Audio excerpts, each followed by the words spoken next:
Video games have often used exploration as a draw. From going into the first cave in The Legend of Zelda all the way up until Skyrim's see that mountain, you can go there shtick. And certainly beyond that too. There's no exemption to this with Nintendo's MO, as some of their biggest games in the last few years and Game of the Year candidates like Super Mario Odyssey, Breath of the Wild, and Xenoblade Chronicles 2 all effectively capitalized on the very human desire to explore. Each had their unique take and their merits and their drawbacks, but none of them came close to rounding out the level of exploration that had already been figured out inside of Nintendo some 16 years earlier. Today, April the 14th, is the 16th anniversary of the North American release of one of my favorite games of all time, Golden Sun: The Lost Age. Now, I've been understandably upset over Nintendo's abandonment of the franchise since Dark Dawn, the forcing of Camelot into Mario sports games, and the refusal to recognize Golden Sun with a playable representative in Smash Bros., despite it outselling Bayonetta, Ice Climbers, Kid Icarus, Pikmin, Xenoblade, and Earthbound for years now. But hey, I can't make those business decisions. What I can do is tell you exactly how and why Golden Sun and Golden Sun: The Lost Age are the best JRPGs I've ever played, and how the Takahashi siblings and Camelot were able to create the most fully formed fulfillment of the possibility and the danger of exploring the unknown world.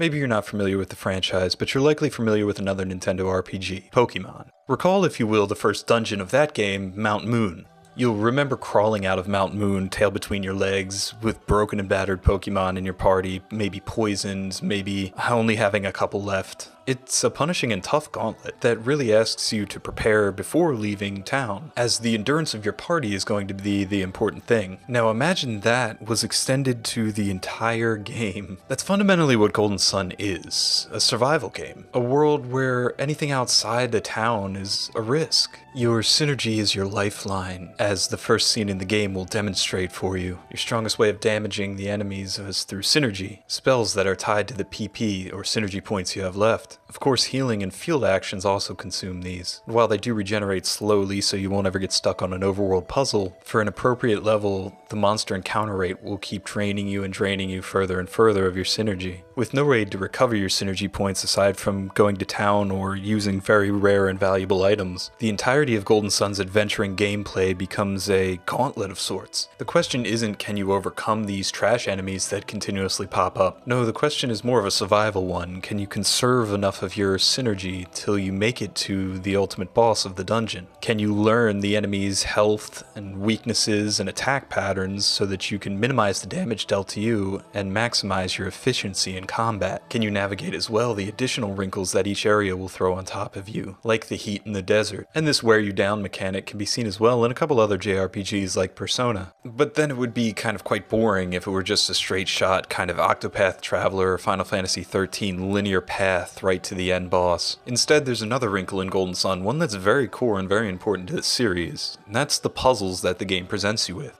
These aren't some meaningless minigame, they're substantial puzzles along the lines of the ice pattern puzzles in Pokemon. They require a good deal of spatial understanding and awareness, and can go on upwards of 10 minutes or more per room of a dungeon if you're not quite understanding what's going on. And the reason they're not meaningless is because they tie back into the survival gauntlet aspect. Being quite bad at interacting with these puzzles means more time running back and forth, more time spending your synergy on field skills to interact with the puzzles, more and more encounters with wild creatures whose goal it is to deplete your item reserve and synergy and health. Because of this penalty, because this very real risk of showing up at the boss with no PP and no healing items and no ability to win the fight, it not only incentivizes you to get better at the systems as a player, but also incentivizes you to get better equipment. Puzzles are almost always designed in a way so that there's one fairly more straightforward solution to the puzzle, but then a secondary objective, a chest that's available that you can see, that you can go get, or better yet, a Djinn. Djinn themselves are fantastically powerful equipment, far more so than any item or weapon. They're not only a great wrinkle or strategy choice for the combat system, they're not only a great aid for navigating the gauntlet and survival aspects of the game, though that's balanced out by their set summon standby cycle, even out of battle. Not only is each one unique, collectible in sort of a Pokemon aspect, not only do they function as the game's character customization and class system, but they're an aesthetic reward as well. They allow access to the spectacular over-the-top summoning animation dimensions. And that's on top of being very cute themselves. They're not just another power moon or a piece of poop, they're the best reward possible. So it should come as no surprise that every time there's an empty cave, or an island in the middle of the world map, or a conspicuously placed djinn on a lighthouse or a dungeon somewhere, your choice whether to engage with this optional objective is a meaningful and weighty one. The systems of the game make exploring cost more than just the time it takes to run across places, but the design of the game makes exploring above and beyond rewarding. All of this works together to keep the entire gameplay loop of the trash mobs, of the puzzles, of the dungeons, and the exploration active, meaningful, purposeful. To go even further, there's a level of care put into the secrets. Things like accessing Crossbow Isle early, or all the NPCs having additional mind-reading dialogue, or the additional summoning tablets in the Lost Age. All of those things add up to be additional gameplay and thematic rewards that you'll only find if you stop and engage fully with the world, just like the core systems are asking you to.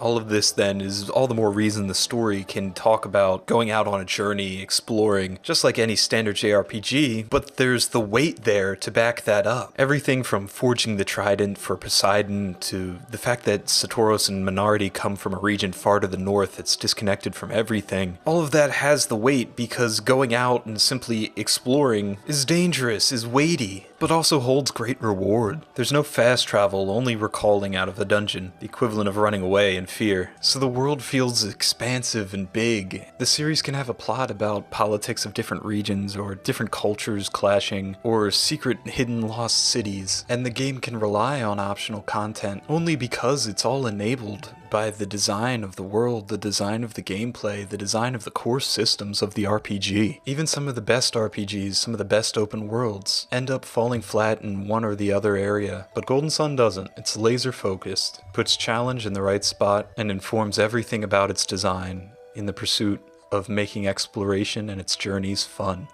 And please, Sakurai, Nintendo, Bill Trinan, who do I gotta pray to? Make another Golden Sun game for the Switch. Put a representative from Golden Sun in Smash Brothers. I cried during that Isaac World of Light battle, and there's nothing in the world I want more.